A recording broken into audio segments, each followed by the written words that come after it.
pelaksanaan Pilpres 2024 masih terbilang jauh. Namun sejumlah nama sudah memenuhi ruang-ruang publik. Bukan cuma warawiri di televisi, tapi sudah pasang gaya di baliho yang menyasar hingga ke kampung. Satu di antaranya adalah Puan Maharani. Pemilik nama lengkap Puan Maharani Nakshatra Kushala itu merupakan satu dari sedikit perempuan Indonesia yang masuk ke dalam radar survei calon presiden. Kendati posisinya tidak pernah masuk peringkat 3 besar dengan elektabilitas tertinggi, dalam survei-survei yang dilakukan banyak lembaga, namanya kerap muncul. Sebagai politikus dari partai pemenang pemilu 2019 dan kini duduk sebagai Ketua DPR RI, Puan Maharani punya tiket istimewa untuk ikut berkompetisi memperebutkan kursi orang nomor 1 di Republik ini. Apalagi ia merupakan putri dari Megawati Soekarno Putri, pemegang tongkat komando di PDI Perjuangan. Siapa yang kelak akan diusung Partai Banteng Moncong Putih itu, kuncinya ada di tangan Megawati. Kendati ada kader lain yang punya peluang serupa, bahkan menurut beberapa lembaga survei memiliki elektabilitas tinggi, posisi Puan belum digeser dari percaturan kandidat. Sebagai putri mahkota dan digadang-gadang penerus perjuangan Soekarno, keberadaan Puan Maharani dalam lingkarannya tetap spesial. Perempuan kelahiran Jakarta 6 September 1973 itu lahir dan tumbuh di keluarga yang terbilang istimewa. Selain cucu presiden pertama Indonesia, ayah ibunya juga termasuk politikus andal. Tak heran sejak kecil ia terbiasa dengan segala hal yang berbau politik. Walau begitu, masa anak-anak dan remajanya tak jauh berbeda dengan teman-teman seumurannya.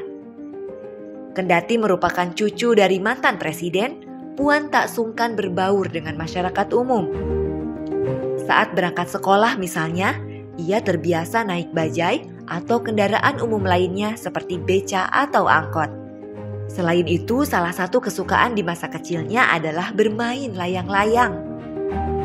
Ditemani kedua kakaknya, Puan nekat main layang-layang di atas genting demi bisa memenangi permainan. Kendati sempat ditentang kakaknya lantaran khawatir jatuh, Puan bergeming. Beranjak remaja, putri dari pasangan Taufik Kemas dan Megawati Soekarno Putri itu sering diajak ibunya berkeliling Indonesia untuk mengurus partai. Secara tidak langsung, Puan belajar bagaimana membangun soliditas organisasi di tengah kondisi yang tidak berpihak.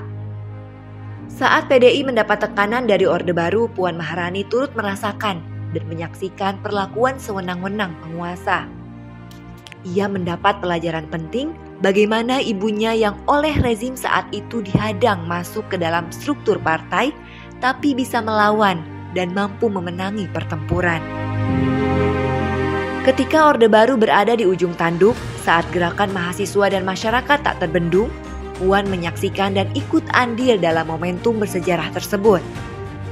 Ia yang saat itu masih berusia 20 tahunan, turut membantu sesuai kemampuannya. Apa yang bisa dilakukan, ia lakukan. Di antaranya menjadi juru masak bagi para aktivis. Ia memasak dan menyediakan makanan untuk para pendemo yang melewati rumahnya di daerah kebagusan. Beragam pelajaran yang didapat dari atmosfer politik kala itu membuat Puan menjadi pribadi yang matang dan kalem.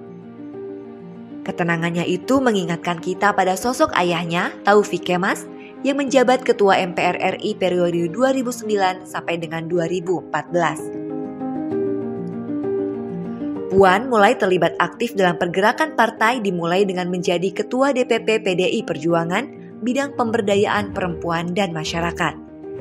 Kala itu usianya masih 34 tahun. Pada pemilihan calon anggota legislatif 2009 sampai dengan 2014, istri Api Hapsoro dan ibu dua anak itu maju sebagai caleg dan mendapatkan suara terbanyak kedua. Ia melenggang ke gedung parlemen hingga didaulat menjadi ketua fraksi PDI Perjuangan. Begitupun dalam Pileg 2014 dan 2019. Dalam pemilu 2014, Puan yang dipercaya menjadi Ketua Badan Pemenangan Pemilu PDI Perjuangan berhasil membawa Partai Merah menjadi pemenang. Bukan hanya pileg, tapi juga sukses dalam Pilpres yang mengusung Jokowi JK. Tak heran ia diberi jatah jabatan Menteri Koordinator Pembangunan Manusia dan Kebudayaan. Kala itu usianya masih 41 tahun, sehingga oleh Museum Rekor Indonesia, ia diganjar penghargaan Menteri Termuda dalam Kabinet Kerja Jokowi JK. Karir politik alumnus Ilmu Komunikasi Universitas Indonesia, serta peraih gelar kehormatan Doktor Honoris Causa dari Universitas Diponegoro dan dari Pukyong National University Korea Selatan itu semakin cemerlang. Dalam pemilu 2019, Puan Maharani maju sebagai caleg di daerah pemilihan Jawa Tengah 5 yang meliputi daerah Surakarta, Sukoharjo, Boyolali, dan Klaten. Posisinya tak tergoyahkan. Di tingkat nasional, ia mendapat suara terbanyak dengan raihan 404.034 suara. Posisi Puan di gedung parlemen semakin kuat setelah ditunjuk menjadi Ketua DPR RI. Sebagai partai pemenang pemilu, PDI Perjuangan menugaskan Puan untuk menduduki posisi tersebut. Ia menjadi perempuan pertama yang menahodai lembaga perwakilan rakyat itu. Kini Puan Maharani menjadi salah satu tokoh yang digadang-gadang menjadi bakal calon presiden Indonesia. Selain dia, ada nama-nama lain yang punya peluang serupa. Di antaranya Prabowo Subianto, Ganjar Pranowo, Anies Baswedan, dan banyak tokoh lainnya.